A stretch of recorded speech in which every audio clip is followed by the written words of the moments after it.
काय आढावा घेतलेला आहे, काय परिस्थिती आहे? राज्यामध्ये मोठ्या प्रमाणात अतिवृष्टी झालेली आहे। साधारणपणे गेल्या 3-4 दिवसातल्या सगळ्या अतिवृष्टीमध्ये जवळपास 12 ते 14 लाख एकर जमीन ही त्या ठिकाणी त्याच्यावरची पिकं जी आहेत ती बाधित झालेली आहेत। काही प्रमाणात जनावरांचं नुकसान झालेलं आहे। विशेषतः आपल्याला माहिती आहे की नांदेड जिल्ह्यामध्ये मोठ्या प्रमाणात जी काही ढगफुटी सदृश परिस्थिती झाली त्याच्यामध्ये 8 लोकांचा जवळपास मृत्यू झालेला आहे। त्यामुळे ती देखील एक अतिशय वाईट अशा प्रकारची घटना घडलेली आहे। ओव्हरऑल आता परिस्थिती बऱ्यापैकी नियंत्रणात आहे। मुंबईमध्येही मोठ्या प्रमाणात अतिवृष्टी झाली। काही भागामध्ये जवळपास 300 mm पर्यंतची अतिवृष्टी ही झालेली आपल्याला पाहायला मिळाली। म्हणजे एक प्रकारे ज्याला आपण रेकॉर्ड पाऊस म्हणतो अशा प्रकारचा पाऊस पडलेला आहे। त्यामुळे काही प्रमाणात काही ठिकाणी वॉटर लॉगिंग झालेलं आपण बघितलं, पण त्यानंतर मात्र तिथलं पाणी रिसीड होऊन तिथला ट्रॅफिक सुरू केलेला आहे। जी आपली ट्रेन आहे मुंबईची लाईफलाईन ज्याला आपण म्हणतो अशी आपली जी लोकल आहे सबर्बन रेल्वे, याचं देखील जे काही प्रवासी वाहतूक आहे ती थोडी धीमी झालेली आहे। काही ठिकाणी ती लेट चाललेली आहे, पण आता बहुतांश ठिकाणी ती चाललेली आहे। पाणी हळूहळू कमी होत आहे। विशेषतः मिठी नदी जी आहे ही धोका पातळीवर त्या ठिकाणी गेल्यामुळे सुरुवातीच्या काळामध्ये 400-500 लोकांना आपल्याला तिथनं इव्हॅक्युएट करावं लागलं, पण आता तिचंही पातळी हळूहळू कमी होते। पण पुन्हा पुढच्या काळामध्ये पावसाचे काही त्या ठिकाणी भाकितं किंवा पावसाच्या संदर्भातले फोरकास्ट हे काही देण्यात आलेले आहेत। त्यामुळे आपण या सगळ्या परिस्थितीवर नजर ठेवून आहोत। आपले जे राज्याचे उपमुख्यमंत्री आहेत एकनाथराव शिंदेजी हे स्वतः त्या ठिकाणी रस्त्यावर जिथे प्रॉब्लेम्स आहेत तिथे गेलेले आहेत। मिठी नदीवर देखील ते गेलेले आहेत आणि त्या ठिकाणी सगळ्या गोष्टी नियंत्रणात आणण्याचा प्रयत्न चाललेला आहे। आपल्याला कल्पना आहे, आपण सुट्टी देखील दिलेली आहे जेणेकरून लोकांवर जाण्याचा ताण पडू नये आणि जास्तीत जास्त लोकांना वर्क फ्रॉम होम देखील जिथे शक्य आहे तिथे करण्याच्या संदर्भातले निर्देश आपण त्या ठिकाणी दिलेले आहेत। आणि आत्ता या क्षणी परिस्थिती बऱ्यापैकी नियंत्रणात आहे, पण पुन्हा पाऊस आणि संध्याकाळी हाय टाईड देखील आहे। त्यावेळी परिस्थिती अजून मला असं वाटतं क्लोजली वॉच आपल्याला करावी लागेल आणि त्या संदर्भातल्या उपाययोजना या आपल्याला कराव्या लागतील। अनेक नद्यांची पाणी पातळी इशारावरून आता धोक्याकडे चाललेली आहे। जर सखल भागामध्ये गावांमध्ये पाणी शिरलं तर काय नियोजन असणार? एनडीआरएफ एसडीआरएफला तैनात आता एनडीआरएफ एसडीआरएफला अलर्टवर ठेवलेलं आहे। बहुतांश नद्या इशारा पातळीवर आहेत, काहीच नद्या इशारा पातळीच्या वर चाललेल्या आहेत। आपल्या बाजूच्या राज्यांसोबत आपला नीट संपर्क आहे, त्यामुळे जो काही विसर्ग आहे त्याचं जे मॅनेजमेंट त्या राज्यांसोबत करावं लागतं ते मॅनेजमेंट आपण चांगल्या पद्धतीने करतो आहोत। बऱ्यापैकी बाजूची राज्य देखील आपल्याला त्या ठिकाणी जी काही मदत करायची ती मदत करतायत। आता विशेषतः चिंता आपल्याला हिप्परगीची आहे आणि त्याच्यात त्यांनी विसर्ग सुरू केला, पण तो अधिक करावा अशा प्रकारचे त्या ठिकाणी आपल्याला म्हणजे आपल्याला वाटतं, तर ते त्यांच्याशी आपला व्यवहार चाललेला आहे। आणि तेलंगणासोबतही योग्य प्रकारचा आपला त्या ठिकाणी संपर्क चाललेला आहे। काही कॅचमेंट्स मात्र असे आहेत की जे कंट्रोल्ड कॅचमेंट्स नाही आहेत, काही कॅचमेंट्स हे अनकंट्रोल्ड कॅचमेंट्स आहेत। त्या कॅचमेंटमध्ये जरा जास्त आपल्याला धोका आहे, तर त्याच्याकडे आपण लक्ष ठेवून आहोत। साहेब, मिठी नदीमध्ये जो प्रत्येकदा प्रश्न उपस्थित होतो की मुंबईमध्ये पाऊस झाला मान्य, पण 300 ml झाल्यामुळेच एवढं झालंय की तिथल्या परत तोच प्रश्न कायम आहे, गाळणं निघालं, प्लास्टिक वगैरे या गोष्टी। असं दोन्ही गोष्टी याच्याकरता आहे। एक तर 300 mm पाऊस ज्यावेळेस होतो त्यावेळेस हा मोठा पाऊस मानला जातो। हा काही रेग्युलर पावसापेक्षा किंवा अतिवृष्टीपेक्षाही एक प्रकारे हा जास्ती पाऊस आहे। पण त्यासोबत मागच्या काळामध्ये आपल्याला माहिती आहे की मिठी नदीचं काय झालं, म्हणजे त्याच्यामध्ये कशा प्रकारे घोटाळे झाले याच्या आता सुरस आणि चमत्कारिक कथा आपल्यासमोर येत आहेत। त्याच्यामुळे पूर्वीच्या काळात मिठी नदीमध्ये गाळ काढण्याच्या नावावर ज्यांना काम दिलं होतं त्यांनी काय काय केलं आहे हे आता समोर आलं आहे। तर नव्याने ती कामं हातामध्ये घेऊन राज्य सरकारने महानगरपालिकेला आदेश दिलाय आणि महानगरपालिका नव्याने आता ते कामं करते. सर वसई-विरार पालघर या भागामध्ये आता मोठ्या प्रमाणामध्ये पावसाचं पाणी आहे ते शिरलेलं पाहिलं. अनेक रस्ते पाण्याखाली आहेत. अहमदाबाद हायवे सुद्धा साहेब ही आपण कालपासूनच या संदर्भातली माहिती दिलेली आहे, कारण हा सगळा भाग रेड अलर्ट आहे.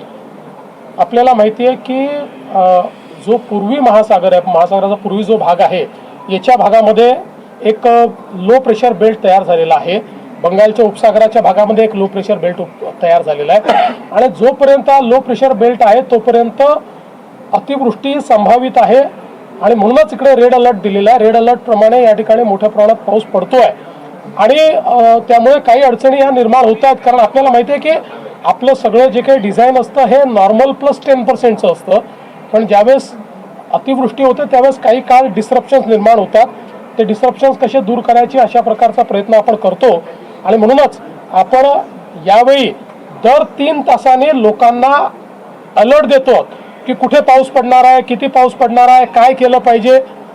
अर्थात इतकं असताना देखील शेवटी लोकांना काही कामं असतात, ट्रान्सपोर्टेशनचे काही विषय असतात, काही लोकांचं त्या ठिकाणी महत्त्वाच्या कामांनी जाणं येणं असतं. त्यामुळे अशा प्रकारचे रस्ते तुंबतात त्यावेळेस त्यांना अडचणी होतात, पण त्या वेगानं दूर करण्याचा प्रयत्न चालला. शेतकऱ्यांचं मोठं नुकसान झालेलं आहे.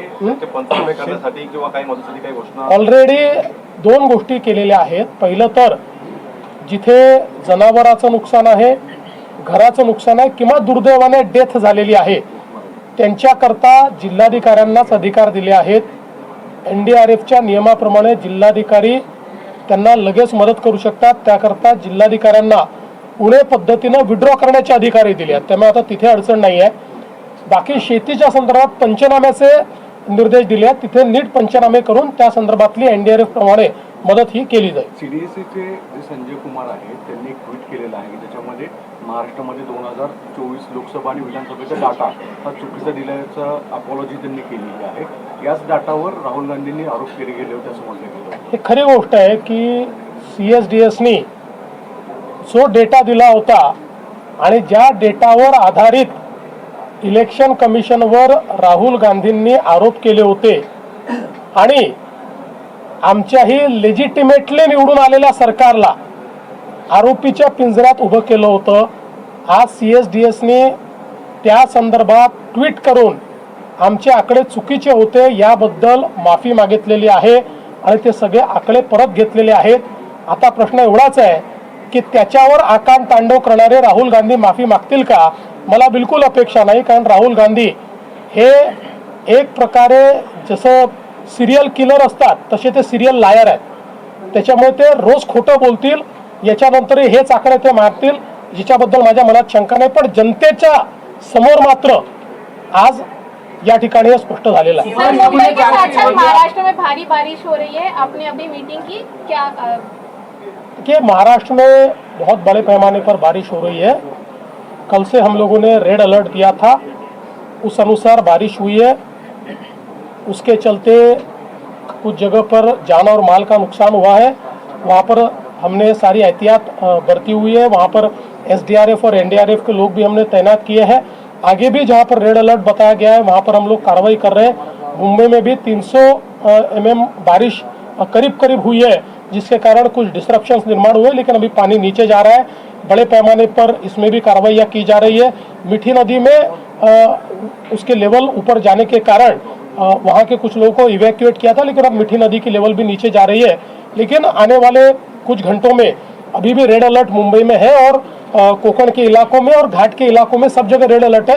कुछ जगह ऑरेंज अलर्ट भी है, तो उनको भी किस प्रकार से एहतियात बरतना है ये बताया गया. उपराष्ट्रपती पदाची निवडणूक बिनविरोध होईल अशी सुदर्शन रेड्डी अखेर उमेदवार दिले हिंदी में अगर हो जाए थोड़ा तो प्लीज. नाही, मला असं वाटतं की खरं तर ही बिनविरोधच करायला पाहिजे होती आणि त्याच्यामुळे अशा प्रकारच्या उच्च पदांच्या संदर्भात एक चांगलं चित्र त्या ठिकाणी गेलं असतं. कारण UPAला हे माहितीच आहे इंडिया आघाडीला की त्यांच्याकडे मतही नाही, बहुमतही नाही, त्यामुळे त्यांचा उमेदवार हरणारच आहे. तर त्यापेक्षा जर एकत्रितपणे केलं असतं तर एक चांगलं चित्र गेलं असतं. पण ठीक आहे, आता मला माहित नाही त्यांनी कोण उमेदवार दिला. मागे संजय सिचुएशन को लेकर इंडियन आर्मी इंडियन एयरफोर्स से बोल दिया, उसके ऊपर बोल दिया. तो काही विषय दुसरे बोलू.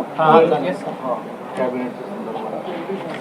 एक पहिल्यांदा तर आपल्याला कल्पना आहे की भारतीय रेल्वेच्या माध्यमातनं गणेशोत्सवाच्या निमित्ताने दरवर्षी विशेष ट्रेन चालवल्या जातात आणि मोठ्या प्रमाणात लोकांना कोकणात जायचं असतं किंवा इतर सगळ्या भागांमध्ये जायचं असतं. तर यावर्षी आम्ही केंद्रीय मंत्री अश्विनी वैष्णवजी यांना विनंती केली होती की आपण जास्तीच्या गाड्या सोडा, कारण लोकांची अडचण होते, लोकांना मोठ्या प्रमाणात जायचं असतं, गर्दी होते, तिकीटं मिळत नाही. आणि मला हे सांगताना आनंद वाटतोय की माननीय अश्विनी वैष्णवजींनी मला हे पत्र या ठिकाणी पाठवलं. मी नंतर आपल्याला रिलीज करेन. आणि त्यांनी त्यात सांगितलं आहे की मागील वर्षीपेक्षा जास्त म्हणजे जवळपास 367 ट्रिप्स आता यावर्षी त्यांनी प्लॅन केलेल्या आहेत. मागील वर्षीपेक्षा मोठ्या प्रमाणात ही वाढ आहे. आणि याच्यामुळे कोकणात जाणारे जे आमचे मुंबईकर आहेत, कोकणात राहणारे किंवा इतर भागातही जाणारे जे लोक आहेत, यांना मोठ्या प्रमाणात रेल्वेची व्यवस्था उपलब्ध होणार आहे. आणि म्हणून मी माननीय अश्विनी वैष्णवजी आणि माननीय प्रधानमंत्री महोदय या दोघांचे आभार मानतो की त्यांनी आमच्या सगळ्या हे जे काही